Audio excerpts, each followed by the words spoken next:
मोदी साहेबांचं उद्दिष्ट आहे की शेतकऱ्यांचं उत्पन्न हे दुप्पट झालं पाहिजे आणि तुमचं आमचं सगळ्यांचं कर्तव्य आहे की मोदी साहेबांचं स्वप्न आपण सत्यामध्ये उतरून दाखवलं पाहिजे। म्हणून खोटा प्रचार जो राष्ट्रवादीच्या शरद पवार गटाकडून होईल, उबाठाकडून होईल, हा आपल्याला सगळ्यांना खोडून काढायला लागेल आणि आपल्याला सांगायला लागेल की आपलं मत मोदी साहेबांना दिलं पाहिजे।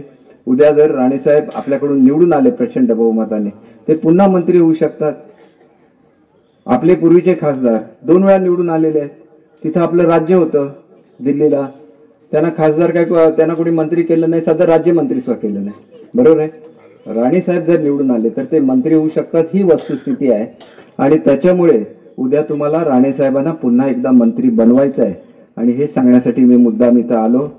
आपल्याला लक्षात घेतलं पाहिजे की मंत्रिपद हे राणेसाहेबांचं एकट्याचं नसतं, ते तुमचं मंत्रिपद आहे, ते तुमच्या जिल्ह्याचं मंत्रिपद आहे आणि त्याच्यासाठी तुम्हाला लढा द्यायला लागेल, तरच समृद्धी प्रत्येकाच्या घरामध्ये येणार, ही वस्तुस्थिती आहे।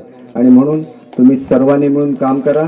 तुम्हाला ज्या ज्या वेळेला माझी गरज असेल आमदार म्हणून, आणि पुढच्या काळात मी सांगितलेलं आहे की 2 दिवसातून एकदा फक्त मी मुंबईला येऊन माझ्या पत्रकार परिषदा घेईन, अन्यत्र प्रत्येक वाडीवर प्रत्येकाच्या घरामध्ये तर मी जाऊ शकत नाही, पण किमान प्रत्येक गावात प्रत्येक वाडीवर देऊन जिथं जिथं जो निधी दिलेला आहे तो लोकांपर्यंत पोहोचला की नाही, ती कामं रस्त्याची असतील, ती पाटबंधाऱ्याची असतील, ती झाली की नाही, हे सगळं बघायला लागेल।